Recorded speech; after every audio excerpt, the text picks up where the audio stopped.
It's a Friday, and we're talking football non-stop.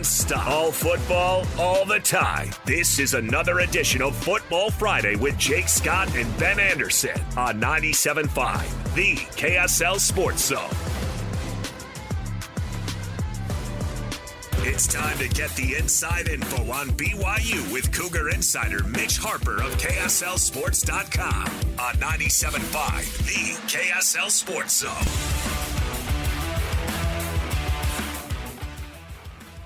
Jake and Ben want to remind you to nominate the youth sports volunteer you know for the Hercules Hero of the Week. Submit your nomination at KSLSports.com/contest and listen every Thursday afternoon to JJ and Alex for the winner. Help us celebrate the efforts of those volunteers making an impact with the Hercules Hero of the Week, sponsored by Hercules First Federal Credit Union and Beehive Meals. Joining the show now, he covers the Cougs for KSLSports.com. He joins us on Fridays. He's the one and only Mitch Harper. What's going on, Mitch? Hey, guys. Happy to be on with you again. Off week, I should say, for BYU. They've got all this momentum. Does it still feel like it's a good time? I know some teams want to just keep playing. It's a good time to have the rest for the final stretch of the season. I think it's a good spot, especially coming after a 2 time zone trip. That would have been a really big turnaround for BYU. That's actually one of the scheduling principles of the Big 12 is that if a team goes 2 time zones, expect to bye the following week. So that's kind of something in the future to kind of keep tabs on when forecasting how these schedules will be put together. So I think it comes at a good time, and so BYU can be dialed in and get ready for that final stretch. So I'm curious about the vibe down on campus in Provo, because I'm sure you've thought about this, Mitch, but they're going to be favored heavily in the rest of their games until the Big 12 title game, meaning undefeated is on the table, the conference championship, the playoffs, special season written all over it. And I mean, anecdotally, here in Salt Lake, I've seen the Cougar Y out more than usual, and it feels like it's vibing down here. But I'm curious, is Provo, is campus, what's it like? They are highly energized by this BYU sports right now, and BYU football in particular, and for good reason. Jake Retzloff's, kind of taken on a celebrity-like figure around Provo. BYU fans are energized. This is what they've been dreaming of, and there's a buzz and excitement definitely around campus, because they always felt that there was if they ever got to a power conference league, that they could go to new heights and have some success, and they're realizing it far quicker than anyone could have ever imagined. So there's definitely a lot of excitement and buildup, and to possibly go undefeated in the regular season would be quite remarkable for this team. Mitch, I get a sense of a real humbleness about this team. They are not loud. They're not super braggadocious. That's not really Kalani's nature. We know he can get excited, but he's not the guy who's going to run out there and talk poorly about anybody else. But Retzloff really doesn't do that either. Is that where you think that culture is being set? Because this just seems like a team that's putting its head down and doing its work, and that's why it's getting its results. They definitely are. And Retzloff, though, I will say, when he gets to the podium, he's getting a lot more comfortable now to kind of have some back and forth banter with the media, and I like that. I like, his, when he calls out the pundits for being wrong about BYU, I enjoy it. I like that he's being candid and acknowledging that they're looking at Vegas lines as motivation, because in the past it's always been, we're not worried about that stuff, blah, blah, blah. They're acknowledging it. So I think he's getting a lot more confident in the spotlight. But yeah, this team has had an ability where it seems, it's kind of cliche, but they seem to really move on when they get to that following Monday after a game, and they just kind of focus on the next task at hand. And I think that the trials that they went through last season and the resolve that they had this summer and during player-ran practices to really get this turned around when no one was, really paying attention to this, program. I think it kind of motivated them to kind of stay focused on the task at hand. And they've also been fortunate where the schedule has broke in ways that, not many people expected. It's got a little bit lighter than I think what initially was thought coming into the year. Some of the teams that look to be the landmines potentially for BYU have not been that yet.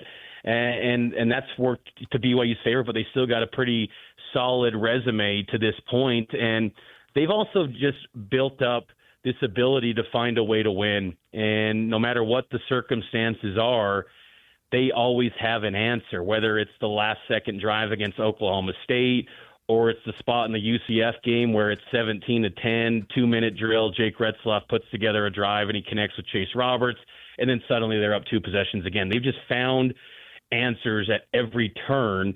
And so now they're kind of keeping that meek and humble approach that Kalani likes. Now pair that up with where they feel like they can win in any situation now.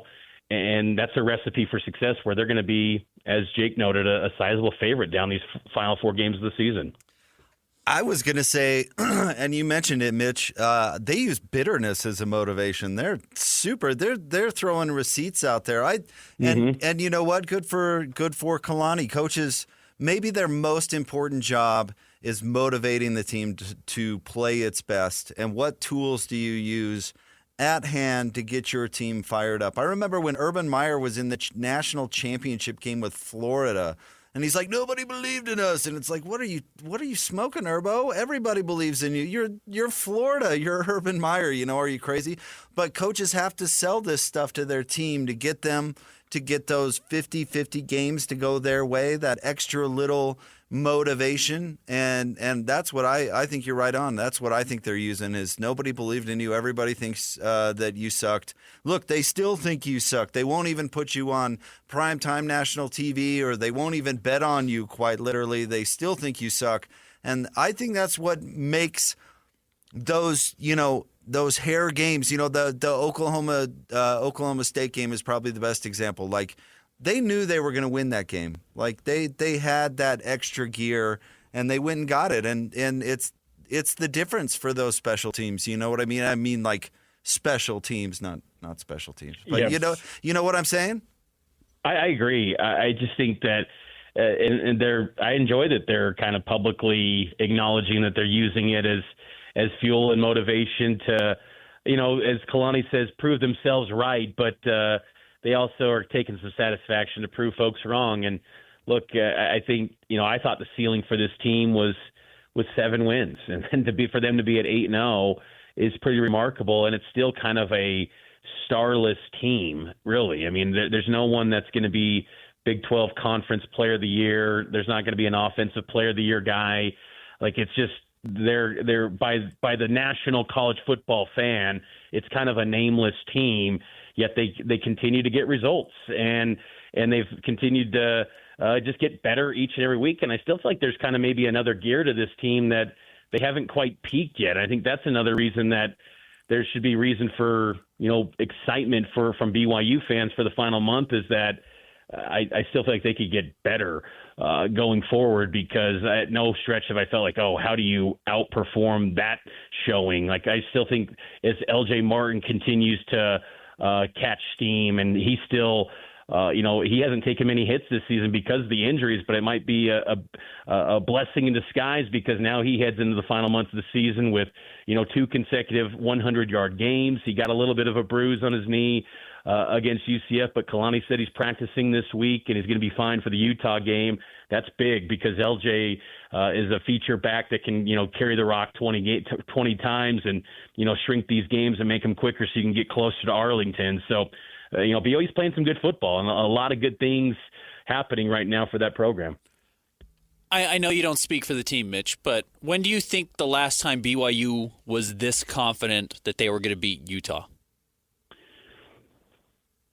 I'd say it's a good question. I'd probably go. It's been a decade, right? Oh, yeah. Longer than that. Yeah. Yeah. My first thought was maybe 2009. But even that game, that was on the heels of Utah beating BYU by 3 touchdowns. And, Max Hall had the personal, kind of revenge factor and clearly on his mind going into that one. I'd probably say you'd have to go back to, I'd say probably the early 90s. I mean, tie, where you just felt like BYU shows up against Utah and they're going to win. I mean, BYU hasn't felt like that against Utah in a long time. And I still think Utah's defense, can cause some headaches for BYU's offense in this game. But, Utah, all the things that's working for BYU, their culture, everything that's Kalani's operating with and their offense, they're just getting answers everywhere. Utah seems to be lacking that. And I think, and I don't subscribe to the thought that Utah fans are just going to be content with, our season's saved by beating BYU. That's a line of thought from the 80s and 90s. They feel like they've moved beyond that. And this season, in many respects, feels like a missed opportunity for Utah, win or lose against BYU. Sure, they want to win the rivalry game, no question, but I don't know if that's going to make them just feel like, this season now is a success. That's Utah football of 80s and 90s. We're early years of Ron McBride. So it's a good spot for BYU. They haven't felt this way in a very long time. You could maybe say 2006 was a game they felt going in that they were confident they were a favorite in that one, but still, I mean, it was a 3-game losing streak against Utah going into that game. So it's been a while since BYU felt really confident going into the Utah game. I think they should feel confident because right now they're the clearly better football team. I think you're right about the early 90s. I was thinking 96 maybe, but you look at that and Utah was 8-3 going into that game. Yeah. And BYU was obviously really good. And Utah had a 3-game winning streak in that one. They had the 34-31 wins, and then the 34-17 and 95. So there was still can we get it done? Like Utah, and they were tied in the WAC division that season in 96. Like if Utah beat BYU, they would have been going to the WAC championship game. So it was still yes, BYU was the better team. They had 11-1 and all that with Sarkisian, but still it was can they finish the job? It probably predates the.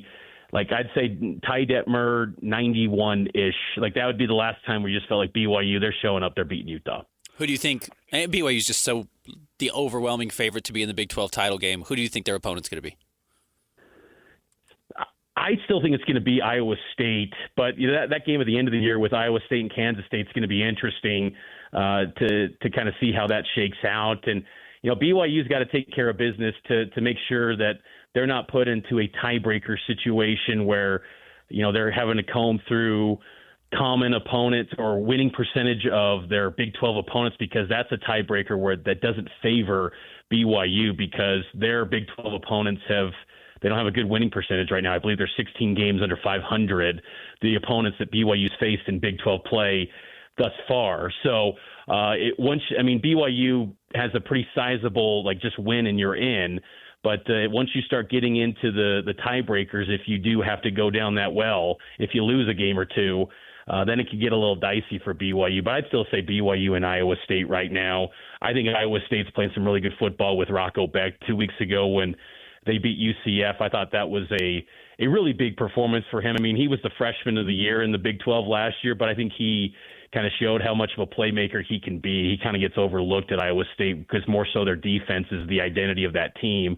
And they've got a really good pass defense. They're great on fourth down this season, just kind of like BYU. So I think those are the top two teams for sure right now.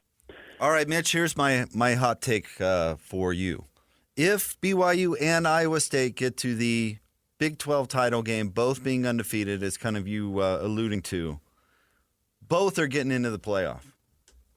I don't think they could justify leaving out a one-loss Big 12 team whose only loss is to another undefeated team. In the championship game? In the championship game, they're letting both in. I don't see any way they don't. And usually I'm cynical about these sort of things, but that's the ticket to getting two in.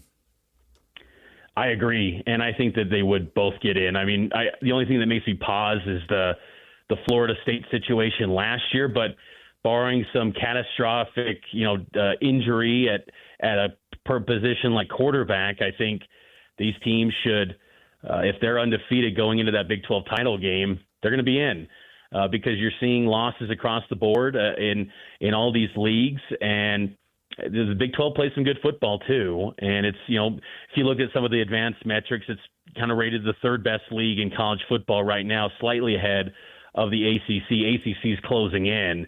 But the floor of the Big 12 is much better than the ACC, and I think that helps the cause there. But I think both teams would get in. If they're both undefeated in Arlington, that would be, it's an important thing, too, for the Big 12. They need to get two teams in from a, narrative going forward. That would be an uphill battle. I think moving forward into the heart of the 12-team playoff or whatever it ends up being, 16-team, 14-team, that, you would look optics-wise closer to a group of six rather than a power league if you only got one. So I think it's important to get two in. I think that's the best path to get that to happen. Look at that. Mitch saying the bottom of the league is better. Is that your way of giving Utah a backhanded compliment, Mitch?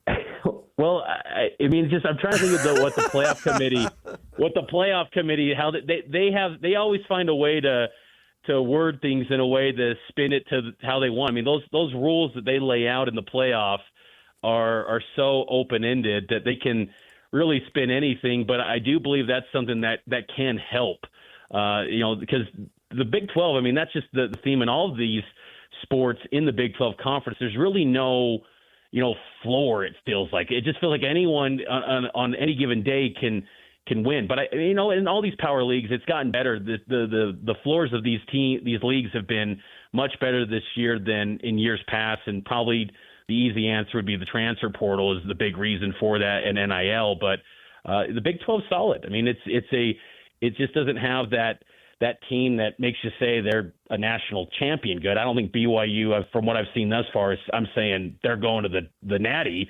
They'd probably still be a 3-touchdown underdog to someone like Georgia or maybe Oregon, but still, I mean, they can go into a playoff game if they're a home team in a 6-11 matchup as the home team. Yeah, they could totally win. And so I think the Big 12's got some good teams this year, and BYU and Iowa State lead the way. Thank you, Mitch. Appreciate it. You bet, guys. Take care.